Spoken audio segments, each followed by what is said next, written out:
சேஃபாக இருக்கும் மோட்டார் சைக்கிள்கள் ஓட்டுவதற்கு உல்லாசமானவை. Harley Davidson, BMW, Vespa scooter என்று பல வகையான மோட்டார் சைக்கிள்கள். இவற்றில் சில மாதிரிகளின் விலை கார்களின் விலையைப் போல மலைக்க வைக்கும்படி இருக்கிறது. இதை போன்று மோட்டார் சைக்கிள் ஓட்டிகள் முரடர்களாக இருக்க வேண்டும் என்பது பொதுவான நினைப்பு.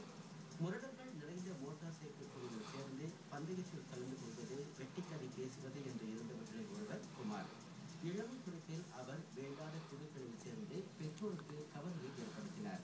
Previously வந்து பைக் ஓட்டுறதுக்கு முன்னாடி வந்து I had a lot of ride companies தான்.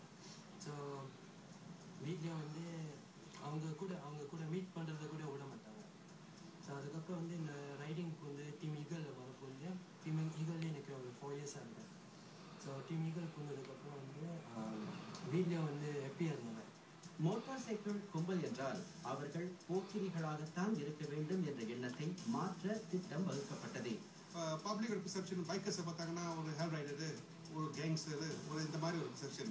அந்த பெர்செப்ஷனை மாற்றுறதுக்காக நம்ம என்ன செஞ்சோம், ஒரு மாதிரி குரூப் ஆர்கனைஸ் பண்ணி ஒரு சேரிட்டி ரைட் மாதிரி நன்கொடை 1 வழி 2 வழி 3 வழி எல்லாம் கலெக்ட் பண்ணி ஓல்ட் ஃபோக்ஸ் ஹோம் இந்த மாதிரி நன்கொடை நம்ம செய்ய ஆரம்பித்தோம். அதுலேருந்து ஒரு பப்ளிக் பெர்செப்ஷன் வந்து கொஞ்சம் இம்ப்ரூவ் பண்ணுறது. We are safe riders, we are not gangs. இந்த குழுவை தோற்றுவித்தவர்களில் ஒருவர் சூரியகுமார். அவரின் இளம் வயது கனவு இப்போது நனவாகி கொண்டு இருக்கிறது. யங் டைம் வந்து எனக்கு ஒரு ஆசை, இந்த மாதிரி ஒரு சேரிட்டி சேவை எப்படி ஆரம்பிக்கணும்னு தெரியல. அப்புறம் இந்த மாதிரி பைக்கர்ஸ் நான் வந்து 18 வயசுலேருந்து நான் வந்து பைக்கை ஓட ஆரம்பிச்சதோட அப்புறம் அதோட வந்து நான் கூட்டல் கூட இந்த மாதிரி வெளியே போகிறது, அங்கே போகிறது, இந்த மாதிரி இருந்தோம். ரைடிங் இந்த மாதிரி பார்த்து எதுக்கு இந்த பைக்கர்ஸ் ஒருத்தருக்கோ ஒன்றாச்சும் ஒன்று செய்வோம்னு நினச்சி ஒரு சேரிட்டி செய்வோம், பைக்கர்ஸ் வச்சு ஒரு சேரிட்டி செய்வோம் அப்படி இருந்துச்சு. இந்த மாதிரி எல்லாரும் மலாய்க்காரவங்க, தமிழவங்க, சீனவங்க, வெள்ளக்காரவங்க, மற்ற ரேஷஸ் எல்லாரும் சேர்ந்து ஒன்றா செஞ்சு இந்த மாதிரி நன்கொடை காசு ரேஸ் ஆஃப் ஃபண்ட் போட நீதிஸ். வசதி குறைந்தவர்களுக்கு உதவும் நோக்கத்துடன் பல நாடுகளை இவர்கள் மோட்டார் சைக்கிளில் சென்று வந்திருக்கின்றனர். இளைஞர்கள் மட்டுமின்றி அனைவரையும் சமூக சேவை செய்ய வரவேற்கிறது இந்த அமைப்பு. கண்டிப்பா இளைஞர்கள் கண்டிப்பா சேர வேண்டும். யாரு பைக் ஓட்டுறாங்களோ அது இளைஞர்கள் தேவையில்ல, முதியவராக கூட சேரலாம். இந்தியன் கம்யூனிட்டியில டொனேஷன்ஸ், கான்ட்ரிபியூஷன்ஸ் கண்டிப்பா ரொம்ப குறைவா இருக்கு. ஸோ நம்மளால முடிச்சது செஞ்சாதான் நம்ம இந்தியன் கம்யூனிட்டி சிங்கப்பூர்ல நம்ம வளர முடியும். வந்தோம், இருந்தோம், சென்றோம் என்று இல்லாமல் ஏதோ சிறு உதவியையாவது சமூகத்திற்கு செய்ய முடிந்த திருப்தியை பெற உறுப்பினர்களுக்கு ஒரு வாய்ப்பு கிடைத்திருக்கிறது. ஒரு சந்தோஷம் ஏற்படுது. நம்மளுக்கு கஷ்டப்படுறவங்களுக்கு, ஏழை மக்களுக்கு எல்லாத்தையும் நம்ம செய்யறோம்னு ஒரு சந்தோஷம் வருது. நம்மளுக்கு மகிழ்ச்சி சமூக சேவை செய்வதால் ஏற்படுகிறது. அதற்கு மோட்டார் சைக்கிளில் சென்றுதான் செய்ய வேண்டுமா என்பது சில பெற்றோரின் கேள்வி.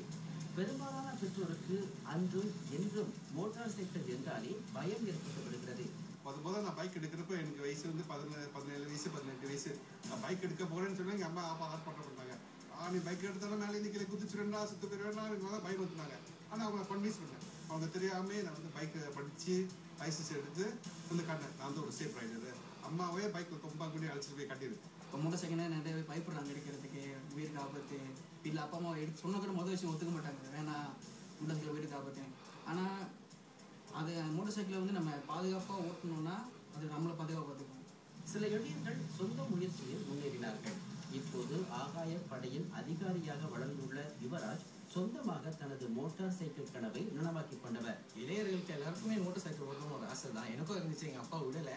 பட் இருந்தாலும் எனக்கு ரொம்ப ஆசை. ஸோ நானே வேலை செஞ்சு காசு சேர்த்து நான் லைசன்ஸ் எடுத்தேன். பட் அந்த லைசன்ஸ் எடுத்து நீங்கள் நல்லா கேரிஷ் பண்ணணும், தப்பான வகையில் யூஸ் பண்ணக்கூடாது. மனித நேயத்தை காட்ட முன்வந்துள்ள ரைடர் எய்ட்ஸ் அமைப்பின் உறுப்பினர்கள் தொடர்ந்து நல்ல பாதையில் செல்லவே விரும்புகின்றனர். 5000 மோட்டார் சைக்கிள்களை அணிவகுத்து நன்கொடை திரட்டி கொடுத்து கின்னஸ் சாதனை புத்தகத்தில் இடம் பிடிக்க வேண்டும் என்பது அவர்களின் அடுத்த இலக்கு. மோட்டார் சைக்கிள் இவர்கள் அனைவரையும் இணைத்திருக்கிறது.